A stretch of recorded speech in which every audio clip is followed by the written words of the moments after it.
Good morning. Happy Thursday. Hope you're all doing well. I got a busy day. I I gotta get surgery in an hour and a half. Anyway, that's here nor there. Get my health back together. But I wanted to let you know I won't be on tomorrow. I don't think tomorrow's gonna be a very fun day for me. We'll see how it goes. Hopefully everything goes well. Um, it's 3R Thursday. We're talking about refinement, reviews, and retros. And today I want to kind of continue on. Last week we talked about that, and you can see where I scribbled it. Looks like a typical whiteboard, right? Something left on there for a week and starting to ink up. And talk about turning those refinement, reviews, and retros into habits with your team. And it's so important to do so.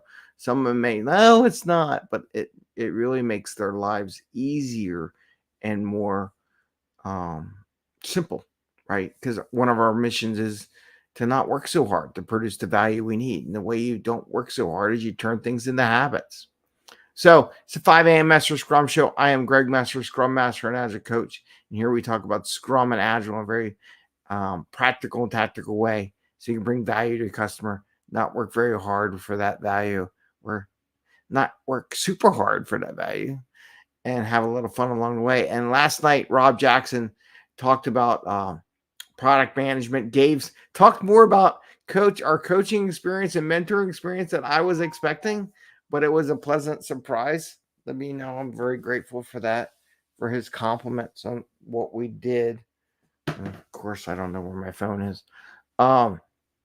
But he did a good job. The beginning was kind of like crazy. I did record it. I haven't had a chance to go over the recordings yet to cut it back and make a podcast out, but I will probably this weekend while I'm all laid up in bed or not doing anything. I don't know. We'll see how the weekend goes. I have no idea. All I know is they moved up my schedule from the evening to the morning, and I'm like, oh God, there goes my morning. I had planned to do a lot of things. So always things come up. But let's get back to what we're talking about today, the habits, these time boxes, right? Put in these time boxes for sprint planning, daily Scrum reviews, retros like an hour, hour and a half, 2 hours. Some say you need a rule where you need to be there for the whole time. And I'm like, I don't think you have to.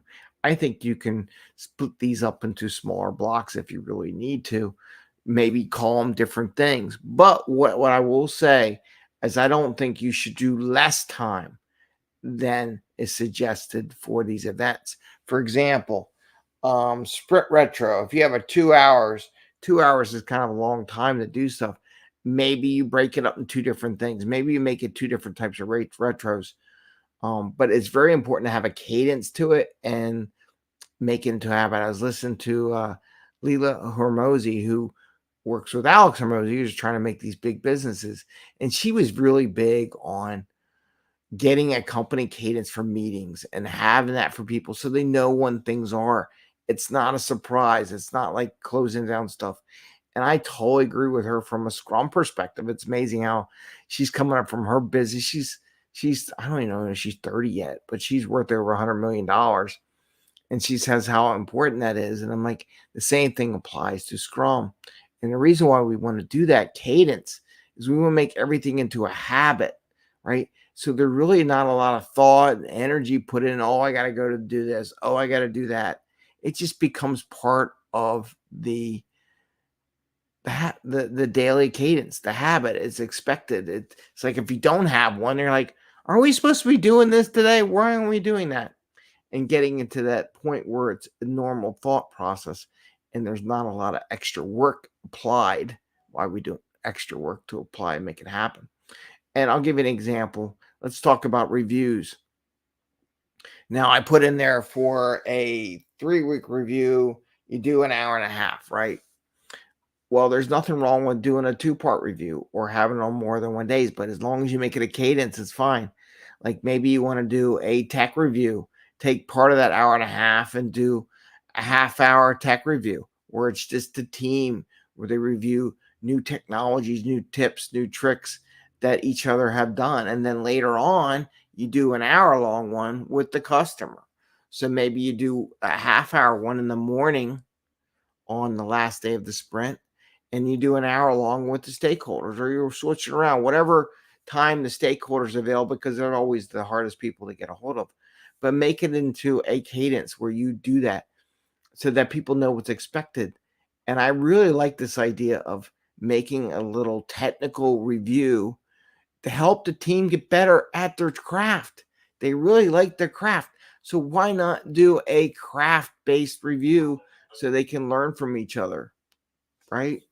So, but I don't want you to lose it and say, oh, well, the stakeholders are only available for a half hour, so we're just going to do a half hour review. And that's fine for that. But take some of that time and do other things. Be creative in how you use these cadences. Be creative in how you do the retro.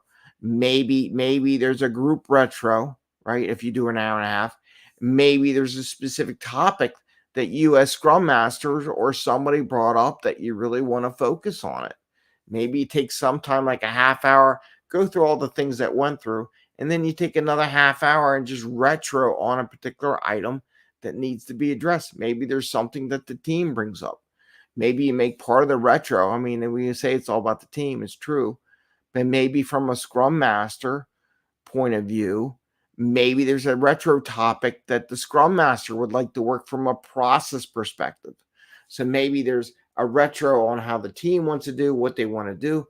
Maybe there's a little retro on a process retro.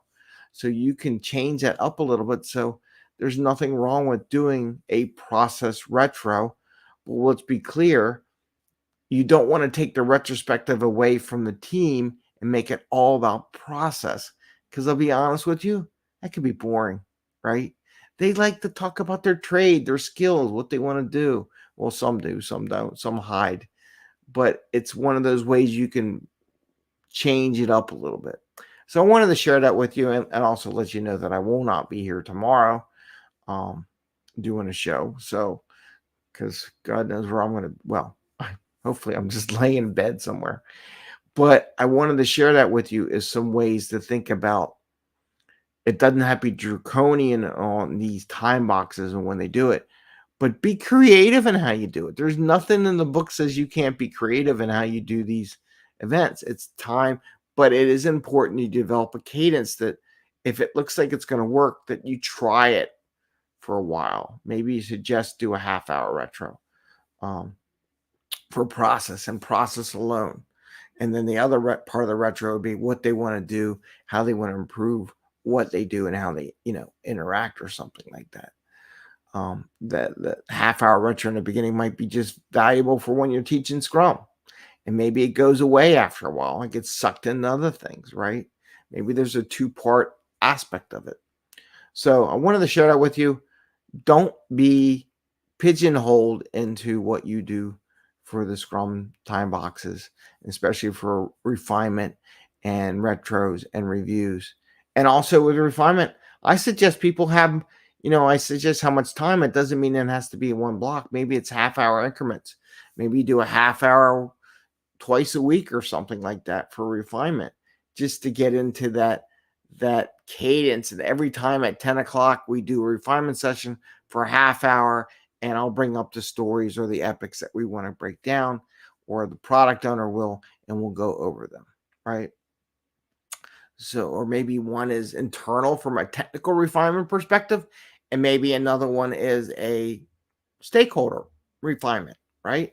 So you can do that too. So that's an option as well. So think about that as you get ready for that. And it's terrible. Can't eat anything for like the whole since yesterday. So it's fun. Fun prep. Anyway, I want to wish you all the best. Have a great day. Happy scrumming. Take care. And we'll see you next week, Monday. Hope everything be good. And again, thank Rob Jackson for presenting at our meetup.com. And we have that group. So I'm making it available for people to join if they want to present stuff, get some creds in their resume and stuff like that, or share some topics, or use the meetup group to present something they want to present to their team and get some feedback on it and see what it's like. Feel free to do that too. So again, happy scrumming. See you later. Have a great day. and we'll see you next week. Take care.